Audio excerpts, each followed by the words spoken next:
Meus irmãos, passemos agora à proclamação da palavra do nosso Deus e ainda de pé peço que os irmãos abram no Salmo de número 130.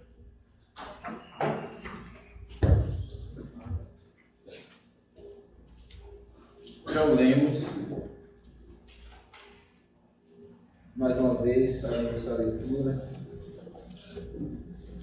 Se nos diz então a palavra do nosso Deus.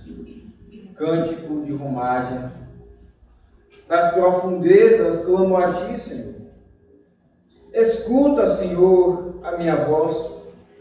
Estejam alertas os teus ouvidos às minhas súplicas.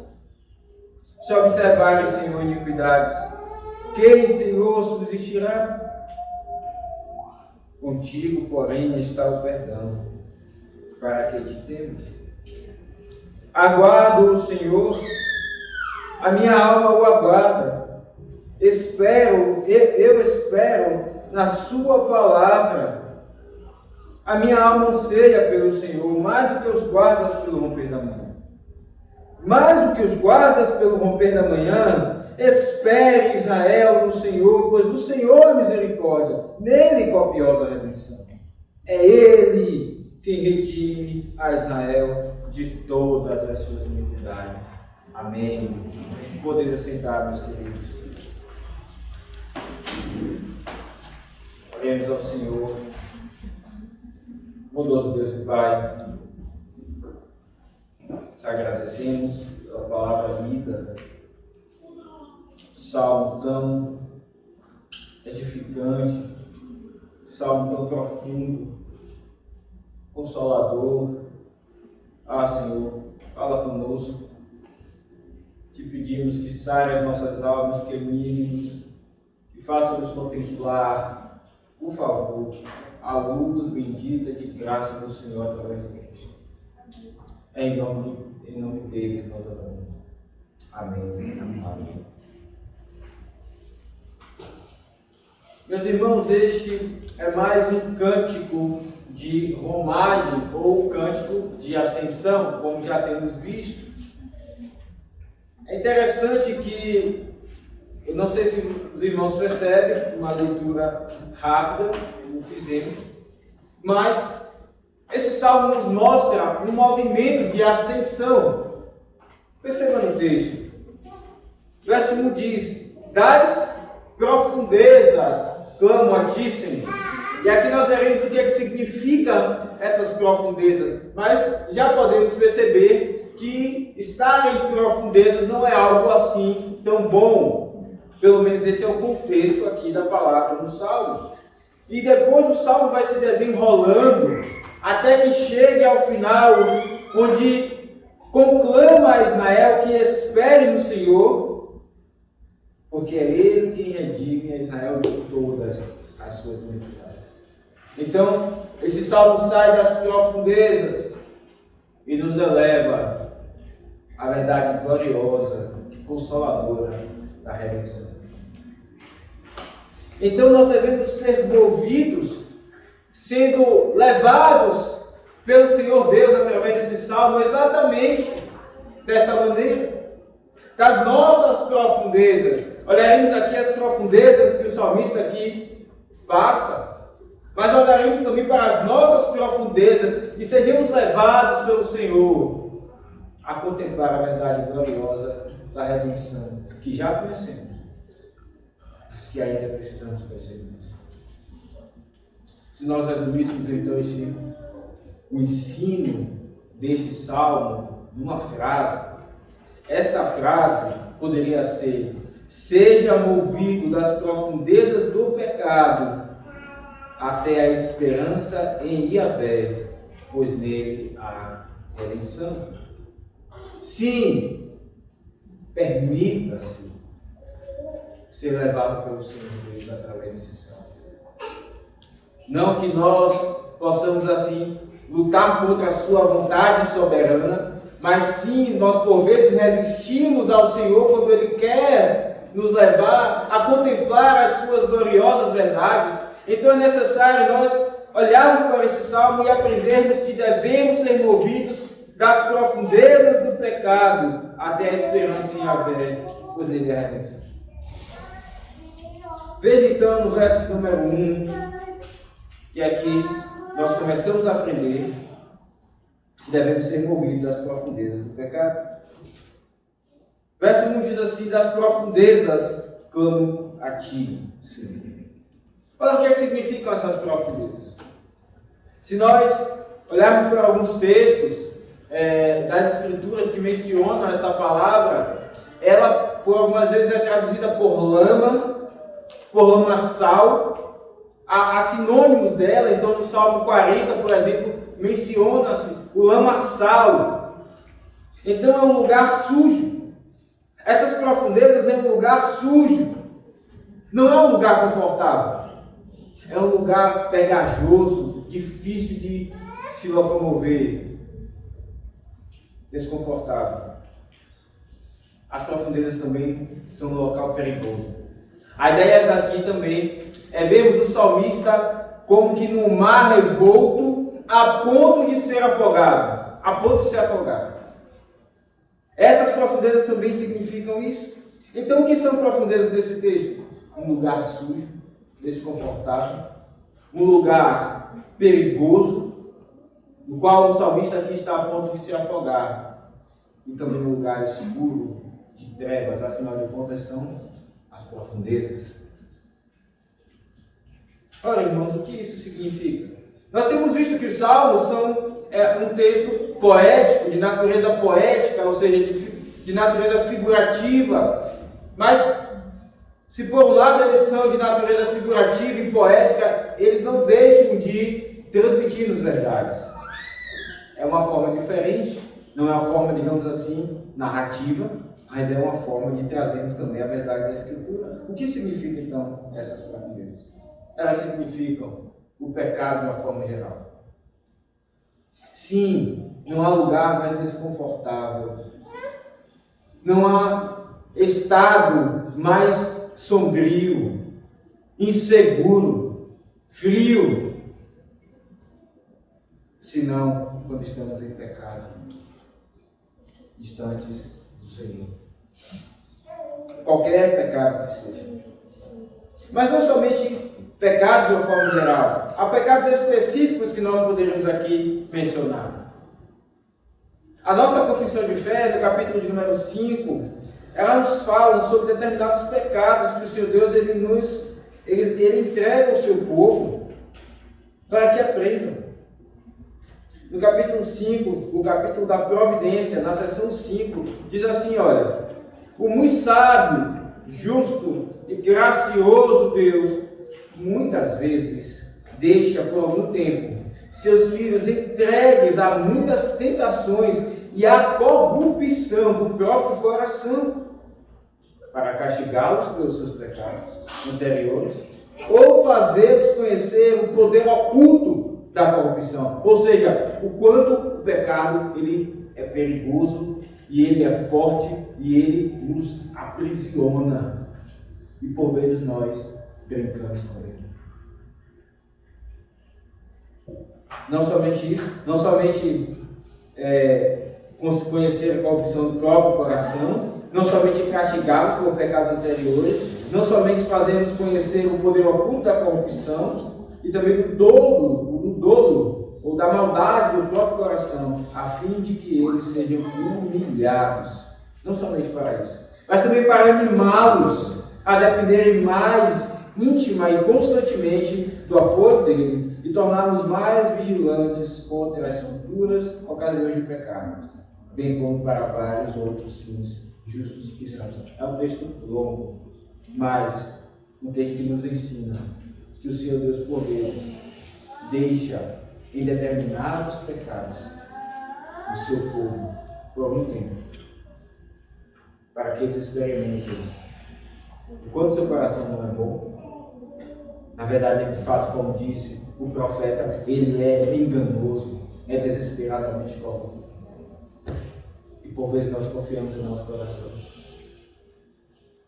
O quanto o pecado é perigoso, e por vezes nós ficamos aí um tanto quanto medindo até quando podemos ir e depois voltar. A Confissão de Fé nos ensina que o Senhor Deus por vezes nos entrega certos pecados para conhecermos o poder oculto deles. Ora, irmãos, daqui nós aprendemos o quão perigoso é o pecado. Com qual pecado você tem brigado?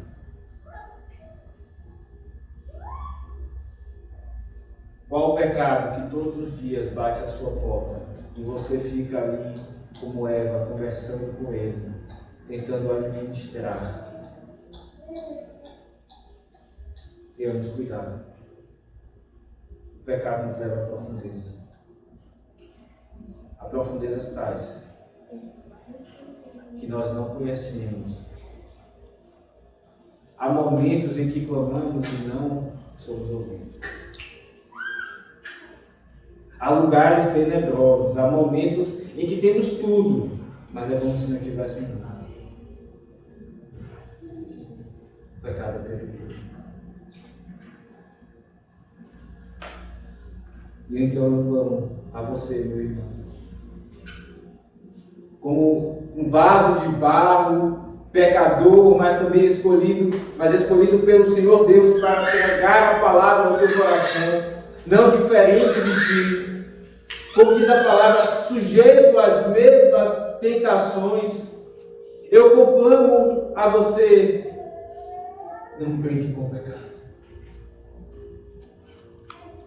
Ele vai te levar às profundezas.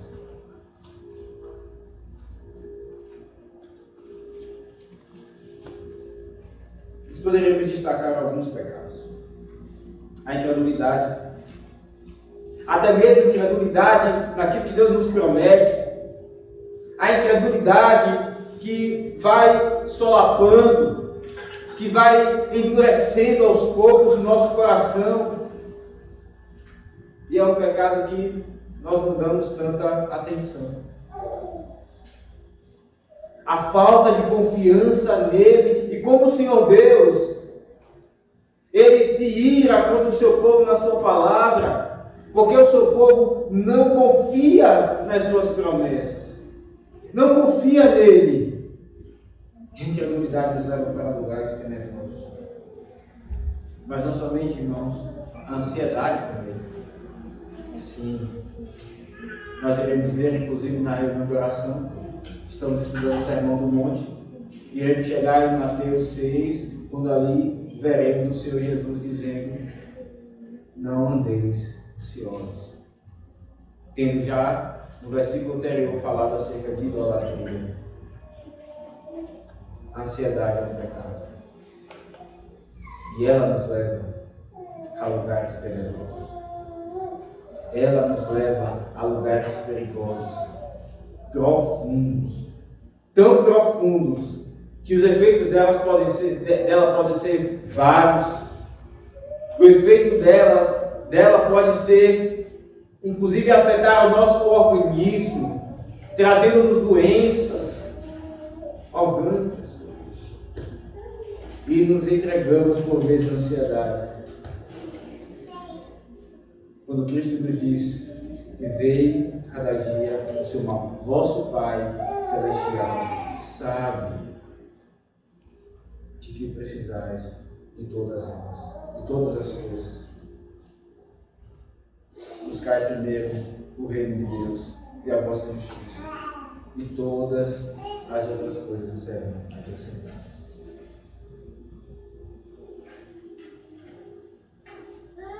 Nós devemos olhar para, ainda falando de ansiedade, olhar para esta parte que nos fala das profundezas, irmãos, porque a ansiedade é algo que tanto parte de nós, no sentido de nós quebrarmos a lei do Senhor, mas também é algo que nós sofremos. Então é como se nós, na verdade é isso que acontece, nós somos os nossos próprios algozes, ou seja, os nossos próprios vilões, porque nos entregamos a ela tendo quebrado a lei do Senhor e sofremos as consequências disso. E quando menos esperamos, nós estamos em trevas, em lugares frios e profundos, em lugares sujos, com medo. E isso vai virando uma bola de neve. Como o pecado, então, de fato, é mau, é perigoso, é poderoso, como diz a nossa Conselheira.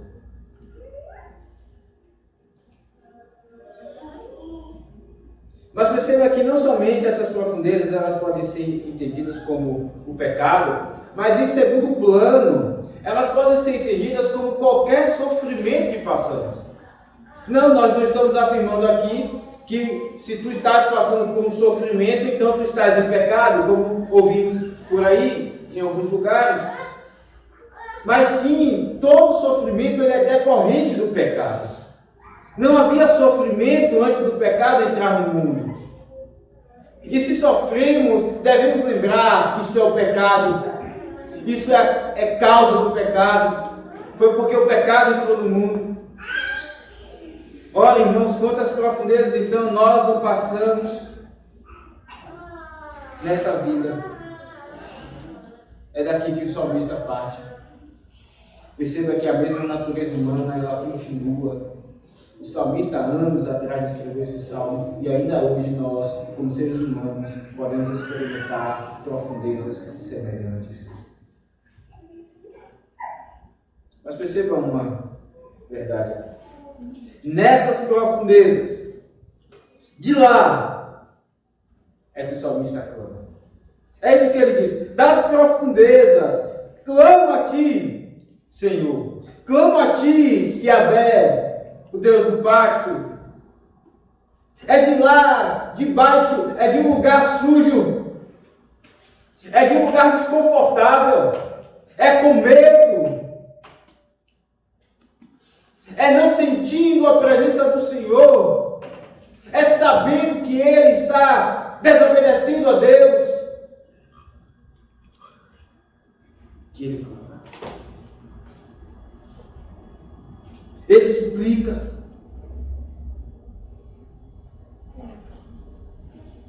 Perceba a ousadia do salmista. No verso 2 ele ainda diz: escuta, Senhor, a minha voz. Estejam alertas os teus ouvidos às minhas súplicas. E perceba a forma com a qual ele se refere a Deus. Em primeiro lugar, no verso 1, ele se referiu a Deus como Yahvé, o Deus do pacto. Aquele que se relaciona com o seu povo e não se esquece da aliança que fez com o seu povo. Mas em segundo lugar, no verso 2, ele se referiu ao Senhor como Adonai. Perceba que na sua Bíblia, no verso 2, está Senhor apenas com S maiúsculo. Adonai é usado na Escritura para mostrar que Deus é o Altíssimo. Ele está acima de todas as coisas, de tudo e de todos. Ele está no lugar mais alto, mais sublime, mais glorioso. E perceba aqui então a ousadia do salmista. Das profundezas, ele olha para o lugar mais alto que há e ele clama: Senhor, escuta. É assim que você tem feito. Qual é o seu pecado? Ou qual é o teu sofrimento? Tu tens olhado para o Altíssimo. Tu tens lembrado que Ele é o Deus da aliança, que tem uma aliança contigo. E tu tens clamado a Ele. Ou tu tens te entregado ao correr do dia a dia e calado a voz da tua consciência que diz: clame, busque o Senhor em oração, na sua palavra. Ou tu tens te justificado, afinal de contas tu tens sofrido, até mesmo em alguns casos, por causa de outros. Então tu tens te justificado e não buscado ao Senhor.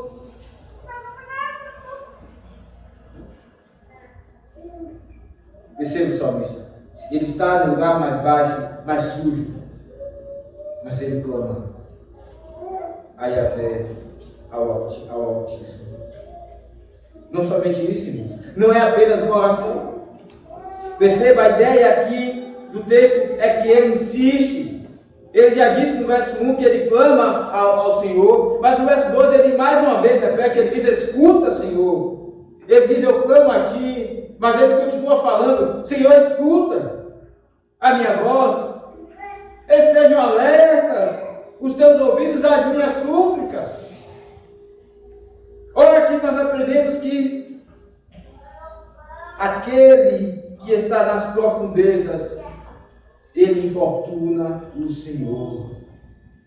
Ele está nesse lugar sujo, sombrio, que representa o pecado em primeiro lugar, mas em segundo plano também qualquer sofrimento da vida, e ele importuna o Senhor. Ele tem a audácia, por assim dizer, santa, de olhar para o alto, e ele importuna o Senhor. Isso nos lembra a parábola que o Senhor Jesus contou da viúva e do juiz rico. Lá em Lucas 18, abra sua Bíblia.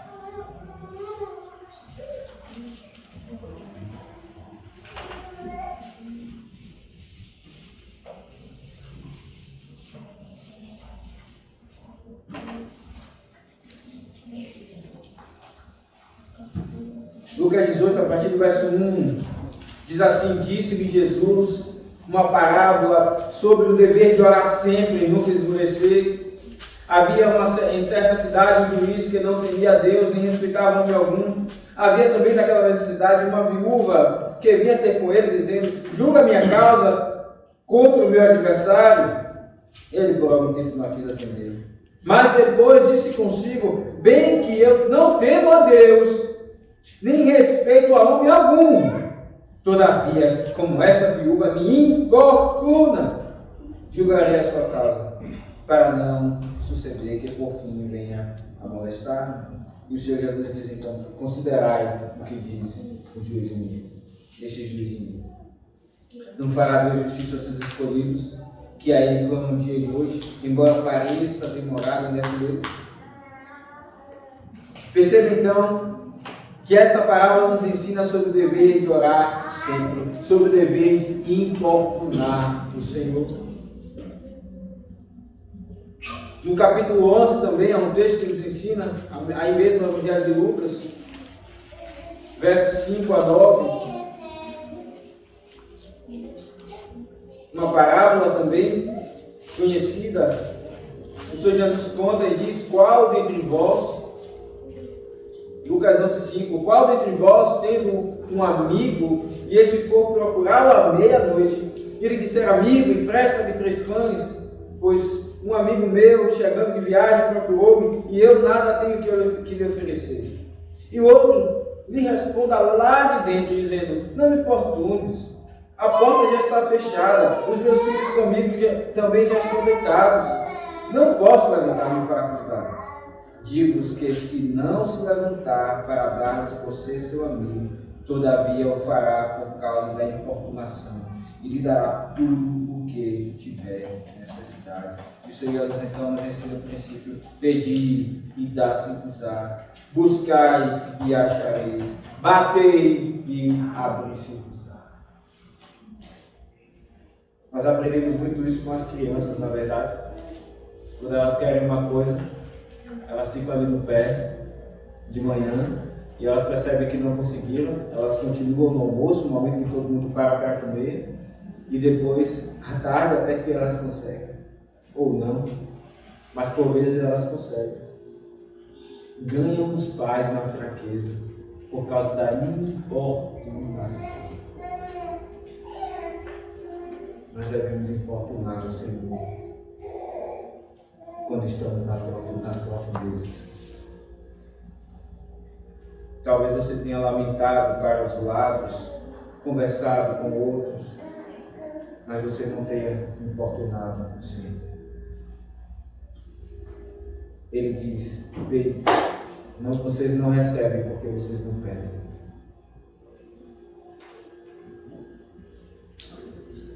Mas perceba que clamar é arriscado. Sim. Ainda que nas profundezas, clamar é arriscado. Ora, nós aprendemos que então, das profundezas nós devemos ser levados à esperança em Yahvé, pois é Ele que redime a Israel. Mas perceba que quando nós clamamos das profundezas, é preciso que nós percebamos que isso é algo arriscado. Sim. Perceba o verso de número 3. Se observarem, Senhor, iniquidades, quem, Senhor, subsistirá? Ora, nós acabamos de ver o Salmo 129, que nos lembra da justiça de Deus. Esta pergunta do salmista aqui no verso 3, ela é uma pergunta retórica, ou seja, por si só já se responde, a resposta está na cara, por assim dizer. Senhor, é como se ele dissesse: Senhor, se o Senhor observar a tua lei, arrisca no julgamento, cada atitude, cada pecado, quem subsistirá diante da tua presença? Quem, Senhor? Isso nos lembra a justiça de Deus? Ora, esse texto então nos lembra, ele não nos faz esquecer que Deus, ele faz vistas grossas a alguns pecados, que ele é justo com uns e injusto com outros. Mas sim, esse texto nos faz lembrar que Deus não abandona a sua justiça. Esse texto reforça o que vimos no Salmo 129, que ele é justo, ele é reto. E mais uma vez, então, aqui nós percebemos que é arriscado. Quando estamos em pecado, é arriscado clamar ao Senhor, porque clamamos àquele que é reto,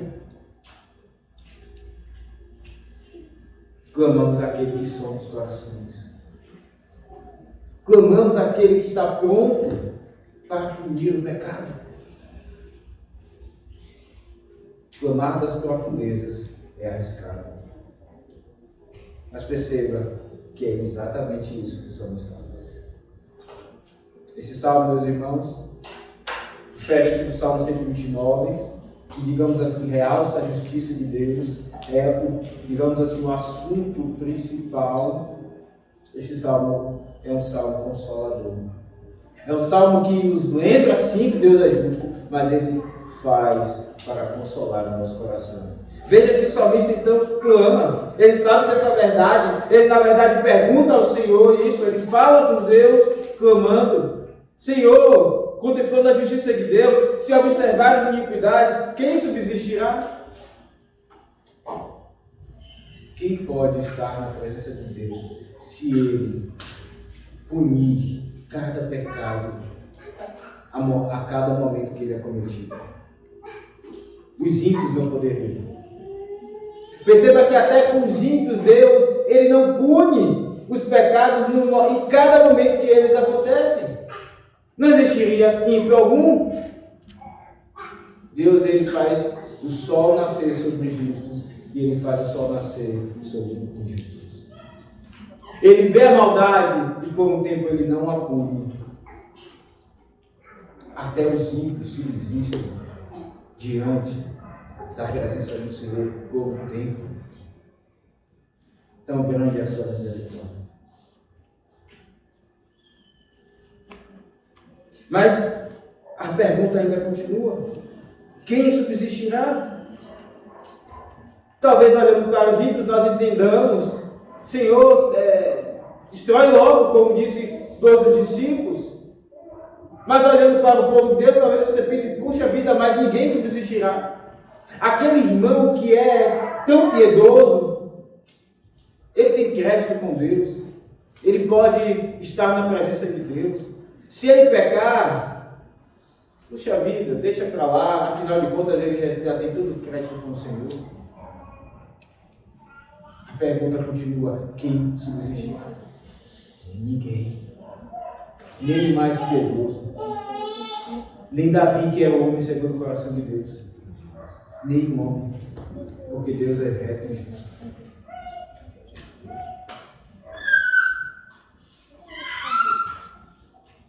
Clamar a Yahvé é arriscado.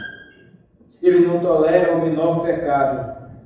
Não há homem que então possa fazer algo para aplacar a ira divina. Mas, meus irmãos, esse justo juiz é o mesmo que está pronto a perdoar. Aquele que está pronto como justo para punir o pecado é o mesmo que está pronto a perdoar. É isso que diz lá em 1 de João 9, que nós cantamos. Se confessarmos os nossos pecados, Ele é fiel e justo para perdoar os pecados e para nos purificar de todo. Ali é um texto que ressalta a justiça de Deus, inclusive. Mas ali também é um texto que nos mostra que Ele perdoa. Ora, sim, clamar a Deus das profundezas, desejar ir até essa esperança, na qual nós aprendemos que é Deus quem redime Israel, é arriscado. Mas nós encontramos essa verdade gloriosa, de que aqueles que se lançam a fazer isso, eles encontram que aquele que irá punir o pecado é aquele que perdoa, é aquele que tem misericórdia. Ora, quem então irá se mover em direção àquele que está pronto para destruir? Senão aquele que for movido pelo próprio Deus. Clamar a Yahvé é arriscado, mas aqueles que se dão a fazer isso encontram uma verdade muito maravilhosa. Eles percebem que o Senhor ainda é longânimo. Ele é longânimo. E a verdade, então, que o salmista encontra. Contigo, porém, está o perdão para que te tenha. Contigo, porém, está o perdão para que te tenha. Ora, este perdão, então, tão maravilhoso, esta experiência de perceber que não fomos fulminados por aquele que é justo, mas absolvidos na sua presença. Essa experiência de recebermos o aconchego do Senhor, tendo nosso pecado e ofendido a Ele, não é uma experiência que então irá gerar no coração do pecador o pensamento de que agora ele pode viver da forma como ele quiser, ele pode continuar pecando, porque afinal de contas Deus, Ele perdoa. Não, o texto nos diz: contigo, porém, está o perdão para que te temam. O perdão de Deus, na verdade, é o que faz com que temamos a Ele. E nós aprendemos o que significa temer no Salmo 128. Significa ter pavor dele, ou seja, o medo das sanções da lei, do pacto. Significa amar, reverenciar e respeitar o seu nome e ter em alta conta a Deus. Significa cultuá-lo. Aquele que recebe esse perdão é movido a temer ao Senhor dessa forma.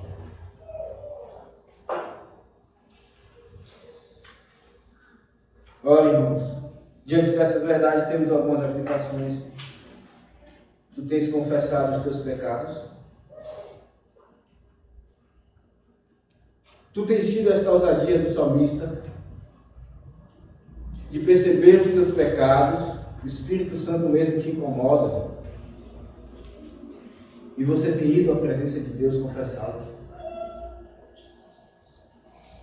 Ou você tem então dito está tudo bem, fingido que está tudo bem e seguido a tua vida? Você tem praticado a confissão dos pecados?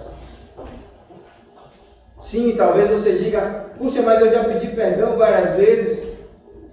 Eu tenho vergonha de ir até o Senhor e dizer mais uma vez: me perdoe. Você deve lembrar da pergunta que o apóstolo Pedro fez ao Senhor Jesus: Senhor, até quando?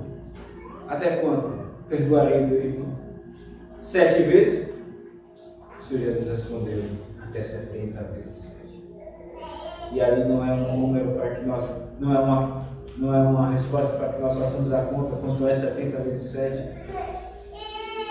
Mas é um número que nos explica que nós então temos esta plenitude de perdão diante de Deus e devemos refletir isso para os nossos irmãos.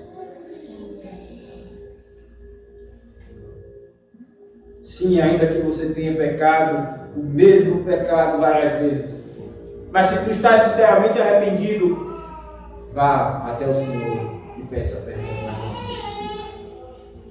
Ele é fiel e justo para nos perdoar os pecados e para nos purificar de todo mal. Ele não mente, ele não engana. Que verdade maravilhosa para aquele coração que está machucado nas profundezas do pecado.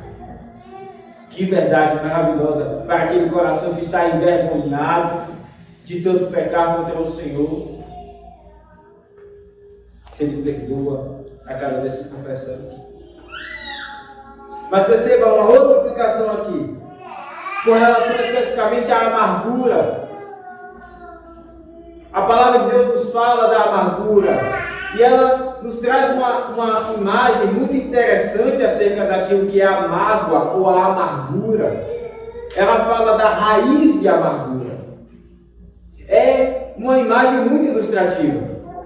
É como uma árvore que, à medida que ela vai crescendo, ela vai implantando as suas raízes, e à medida que ela implanta as suas raízes na terra, ela vai ficando cada vez mais forte e mais difícil de ser arrancada. Assim, então, é a amargura do coração. Ela vai se implantando e cada vez mais vai aumentando. E quando você menos percebe, você entrou numa bola de neve. Lá em Hebreus 12, é onde está esse texto. No versos 14 e 15.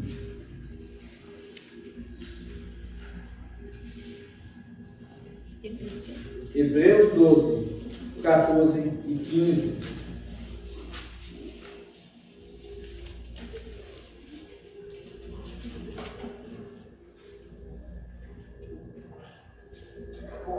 Diz assim: seguir a paz com todos e a santificação, sem a qual ninguém verá o Senhor, atentando diligentemente, porque ninguém seja faltoso, separando-se da graça de Deus. Perceba aqui, inclusive, aquilo que nós estamos dizendo no Salmo 130, né? Separando-se a tal ponto de chegar a uma profundeza. Podemos enxergar isso aqui. Nem haja alguma raiz de amargura que, brotando, vos perturbe, e por meio dela muitos sejam contaminados. Então perceba que a raiz de amargura é algo que nos leva às profundezas. A mágoa é algo que nos leva às profundezas. E ela então nos impede de inclusive confessar. Mas não somente isso, ela contamina outros. Perceba que é isso que diz no texto. Não deixe que ela nos perturbe e por meio dela muitos sejam contaminados. Alguém que tem amargura no seu coração, alguém que tem uma demanda com o outro no seu coração, alguém que não consegue sentar-se com o outro para fazer uma refeição, tal é a sua amargura e mágoa no coração, ele não vai ficar, ou ela não vai ficar calada ou calado, apenas sofrendo essa amargura. Ela irá contaminar outros. E perceba então o quão, a que profundezas a amargura nos leva. Perceba então como é importante que, se tu, meu querido ou minha querida, tens amargura no coração contra alguém, especialmente contra um irmão, tu ouças esta palavra que nos ensina que você deve ser movido dessas profundezas até a esperança em Yahvé, porque é nele que há redenção.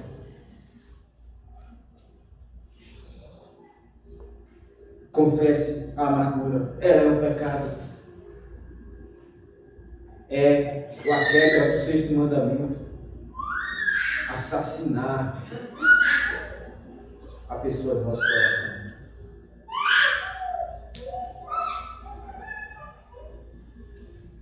Mas perceba que o texto continua. Nós podemos aqui também aplicar isso para os pais. Pais, vocês têm sido misericordiosos com seus filhos? Ou no primeiro momento de ira, vocês então descarregam a força neles? Isto não é disciplina bíblica. Perceba como o Senhor nos ensina através dessa pergunta. Senhor, contigo está o perdão para quem te tem. Se existe alguém que poderia descarregar a sua disciplina no primeiro momento de pecado do outro, é o Senhor, mas Ele não faz. Mas por que, irmão? Muitas vezes nós, quando somos confrontados ou até mesmo desrespeitados, inclusive pelos nossos filhos, nós somos levados, ao menos internamente, a querer descarregar a ira neles. E muitas vezes essa ira é pecaminosa. Pastoreamos o nosso coração. Devemos imitar o Senhor nisto. Perceba que aqui então, o salmista nos mostra a sua profundeza. Ele nos mostra o que fez com ela. Mas o texto não para aqui. Não poderia parar aqui. Nós precisamos continuar peregrinando, como esses irmãos que iam cantando também esse salmo, em direção a Jerusalém. Nós precisamos continuar peregrinando em ascensão até a esperança da redenção. E é isso que vemos aqui em segundo lugar, a partir do verso 5. Não apenas aprendemos que devemos ser movidos das profundezas de nossos pecados, em primeiro lugar, mas em segundo lugar, que devemos ser movidos para um destino. E esse destino é a esperança em Yahvé, porque é Ele. É nele que há a redenção. Perceba então no verso 5 que diz: aguardo o Senhor, a minha alma o aguarda, eu espero na sua palavra. A minha alma anseia pelo Senhor mais do que os guardas pelo romper da manhã. Mais do que os guardas pelo romper da manhã, espera Israel no Senhor. Pois no Senhor há misericórdia, nele copiosa redenção. É Ele quem redime Israel de todas as suas iniquidades. Nós vemos aqui a esperança em Yahvé. Essa é uma esperança que, em primeiro lugar, é paciente. O salmista diz: aguardo o Senhor. Isso nos mostra a paciência. Isso nos mostra o tempo esperando. E quantas vezes nós não queremos esperar, mesmo sabendo que é isso que devemos fazer. Aguardo o Senhor. Por vezes nós queremos meter os pés pelas mãos. Fazer como as esposas, né? A esposa dos patriarcas disseram: ora, deita-te com a minha concubina e tenha um filho com ela. Tal era a vontade de ter um filho, mesmo sabendo que viria o filho da promessa. Nós somos difíceis de aguardar, mas essa esperança é paciente, meus irmãos. E nós devemos aprender a esperar, inclusive nas profundezas. Inclusive se ainda estamos nas profundezas. Percebam isso nesse salmo: seja movido. Não somos nós que nos movemos. Nós temos participação nisso, sim, porque devemos obedecer a essa palavra. Mas é o Senhor que nos move.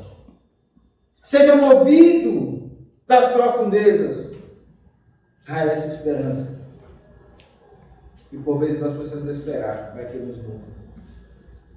Por vezes estamos em sofrimentos, quaisquer que sejam na vida, e devemos esperar.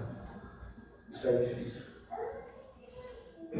Mas é através desse sofrimento que o Senhor Deus, como diz a nossa confissão de fé, Ele vai, inclusive, tratando o nosso coração.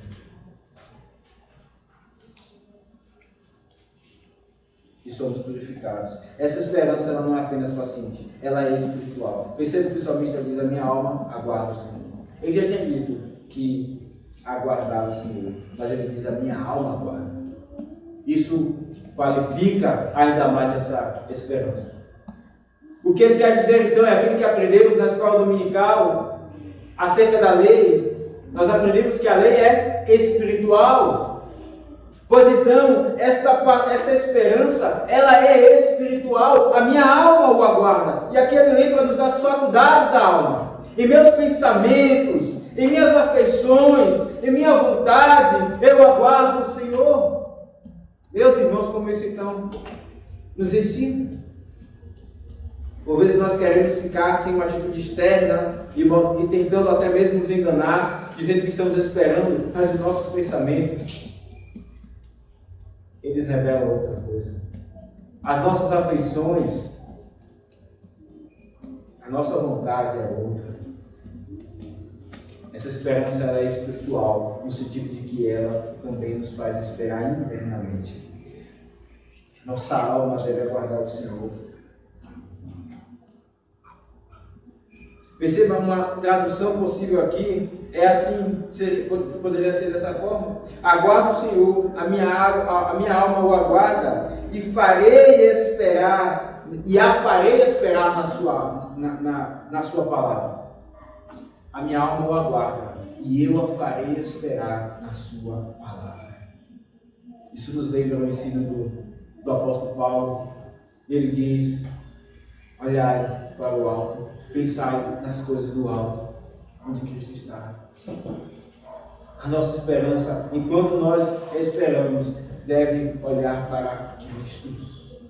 Ele é a palavra, Ele é aquilo que Deus quer ensinar para nós. É Ele que está sendo ensinado em Gênesis e Apocalipse. Não foi a palavra que Ele abriu no caminho com os discípulos de Emaús? Diz o texto que Ele nos ensinou, começando da lei de Moisés, acerca de tudo que estava escrito acerca dele.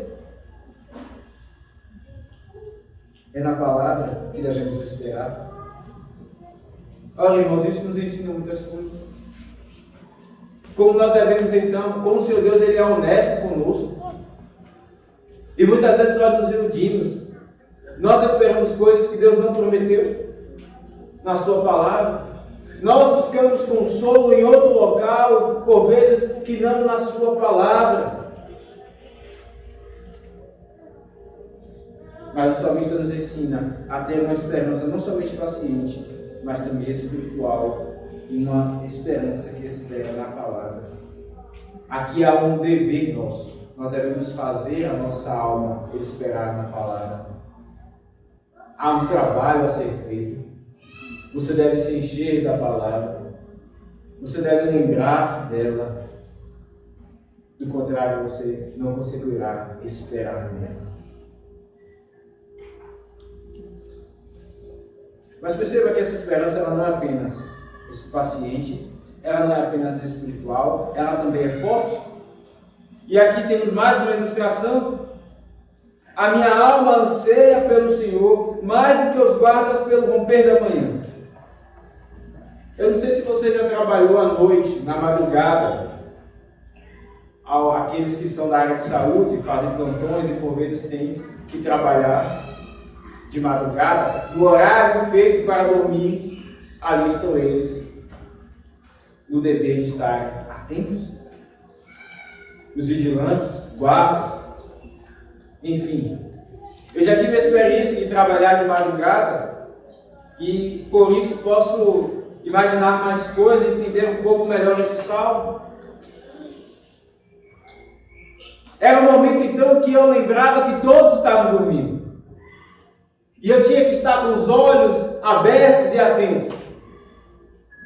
E estavam os colegas ao lado, então a gente se ajudava. Mas chegava um momento que o sono pesava sobre os olhos e parecia algo mais forte do que eu. E eu lembro, por isso eu aprendo, quando eu entendo bem o que diz esse salmo. Aguardo o Senhor, a minha alma o aguarda, mais do que os guardas pelo romper da manhã. Os guardas ficam esperando fortemente para que chegue amanhã, para que eles possam descansar. Porque A função deles é justamente vigiar, mas eles estão vigiando numa hora de sono. Essa é uma esperança forte. E é dessa maneira que devemos ser movidos, irmãos. Há uma esperança forte, não uma esperança fraca, não mediana, ou medíocre, no sentido de ser média, mas uma esperança forte. Mas uma última característica é que essa esperança ela é contagiante. Perceba que o salmista repete a expressão nos versos 6 ainda. Mais do que os guardas pelo romper da manhã, esperem Israel no Senhor. Perceba que ele tem essa experiência de estar na profundeza e olhar para o Altíssimo e ser movido pelo Senhor a essa esperança. Ele experimenta não ser destruído na presença de Deus, mas ser absolvido e perdoado dos seus pecados. Ele então resolve aguardar de forma espiritual, paciente, forte. Mas não para aí. Não é apenas a esperança individual. Ele contagia outros com essa esperança. Ele diz: aguardo o Senhor, a minha alma anseia pelo Senhor, mais do que os guardas pelo romper da manhã. E ao experimentar essa experiência, ele não consegue ficar só nela. Ele diz: mais do que os guardas pelo romper da manhã, espere Israel no Senhor. E esse é mais um texto, irmãos, que nos lembra o quanto nós não devemos estar tranquilos e consolados em experimentar as verdades da palavra do Senhor, sabendo que há irmãos que não estão vivendo isso comigo. Perceba mais uma vez, o culto, inclusive, ele não é um culto, ele não é uma relação apenas entre você e Deus. Sim, tu deves vir cultuar ao Senhor, tu não deves deixar de vir porque há pecadores aqui, né? Como muitos dizem, eu não vou para a igreja porque ali há pecadores, pessoas que fazem isso e aquilo outro. Você deve vir primeiramente por causa da relação com Deus, mas em segundo lugar, o culto é uma relação também com os demais. Por vezes nós estamos tranquilos, sabendo que há irmãos que não têm vindo por algum motivo, qualquer que seja. Estamos sendo abençoados, mas sabemos que há irmãos que estão com problemas. Ora, irmãos, essa esperança de sair das profundezas, de deixar pecados e ser recebidos na presença do Senhor, deve nos impulsionar a ir atrás dos outros irmãos e dizer: espere também, experimente isso que tenho vivido. Espere Israel no Senhor. Essa é uma esperança contagiante. E perceba então o motivo. Por que ele diz isso? No verso 7 nos explica: pois no Senhor a misericórdia. A misericórdia é o fundamento para a redenção. A bondade do Senhor. A misericórdia do Senhor é o fundamento para a redenção. Por que ele redime Israel? Por que Deus salva homens? Por que Deus salva um povo? Porque Ele quer. Porque Ele é bom. Porque Deus se dá ao trabalho de santificar pecadores tão difíceis como eu e você. Porque Ele é bom. Este é o lastro, o fundamento da redenção.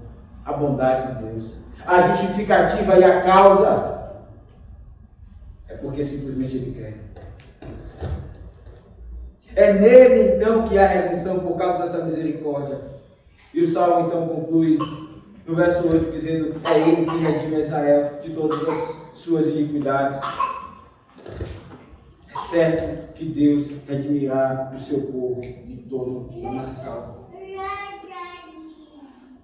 Você ouviu isso? É certo que Deus redimirá o seu povo de todo o lamaçal, de todo o pecado. Perceba como o texto ele é maravilhoso. E deve nos inspirar consolo, irmãos. Ele diz de todas as suas iniquidades. Quais são as suas iniquidades? Qual é o teu pecado? Qual é o pecado que você diz? Eu vou ter que conviver a vida toda com ele. Ou eu não consigo ir à casa do Senhor, às vezes por causa desse pecado. Ou, enfim, eu tenho que viver assim. Qual é a tua iniquidade? Ele redime Israel de todas as suas iniquidades. De todas as suas iniquidades. Qual é o pecado que você não tem vencido, meu irmão, minha irmã? Qual é o pecado que te deixa desanimado? Qual é a iniquidade que por vezes não te faz ficar sem querer sair da cama? Ou te tira a alegria e a esperança de continuar? Ele redime. Ele te redime dela. Ele está fazendo isso. Ele fará absolutamente quando Cristo retornar. Por isso, então, saia desse lamaçal. Saia dessa profundeza. Confie nas suas promessas. É Ele que fala contigo através desse texto. É Ele que fala contigo quando tu abres a Bíblia em casa. É Ele que está contigo. Lembre do Salmo 121, Ele é o guarda de Israel. É Ele que te redime de todas as tuas iniquidades. Seja movido deste lugar tenebroso que você está, deste lugar frio, indiferente. Ele te tira de lá. Ele te leva à esperança nele, porque é Ele quem redime a Israel. Que o Senhor Deus nos abençoe, irmãos. Que Ele nos anime. Que Ele nos faça então aprender que o perdão está com Ele. Sim, está com Ele porque está em Cristo. É por isso que então Cristo disse lá em Marcos 2 que tinha poder para perdoar pecados. É porque Ele veio do Pai, do seio do Pai, como diz João. E o perdão está com Ele porque Cristo é um com o Pai. O perdão não está naquilo que nós podemos fazer, mas está em Deus. Em segundo lugar, quando Deus Pai viu o menor pecado de seu filho, Ele derramou ira, não houve misericórdia, para que eu e você subsistamos em sua presença. Se observarem suas iniquidades, quem subsistirá? Cristo não subsistiu diante de Deus, o Pai, para que eu e você usufruíssemos da misericórdia, da paciência, da longanimidade do Senhor. Oremos, sejamos consolados com essas palavras, sejamos fortalecidos, que o Senhor Deus nos leve a uma vida mais fiel a Ele, que Ele nos abençoe. Amém. Vamos ficar de pé.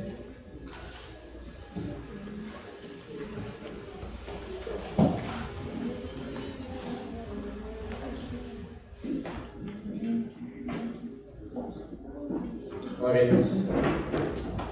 Bondoso Deus e Pai, obrigado por esta palavra. Senhor, o Senhor nos fala de forma tão maravilhosa. Ó Deus, obrigado pela tua paciência.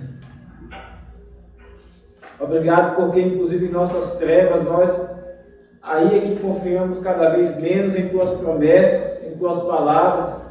A incredulidade nos assalta por muitas vezes, mas o Senhor nos move delas para a esperança em Ti, porque é o Senhor que redime ao seu povo.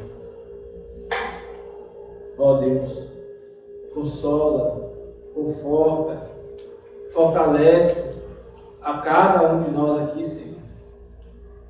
Para que quando olhemos e lidemos com os nossos pecados e as nossas iniquidades, esta verdade venha tão fortemente ao nosso coração, este movimento de ascensão tão glorioso até a Tua santa presença redentora, ela venha à nossa mente, Senhor, e nos ajude a mortificar os nossos pecados e desejar estar em Tua presença.